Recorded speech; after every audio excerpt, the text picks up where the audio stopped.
This collaboration among the secret services in the West and Israel, they see in Israel as a main ally, it is detrimental because there is no consideration on who is going to use it, when to use it, and against who.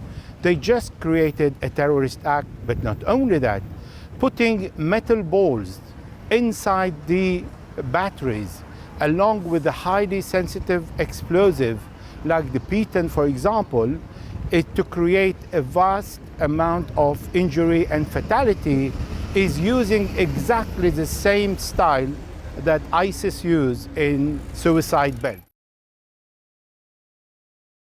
The main problem is we in the West pretend to have values and abide by the international law.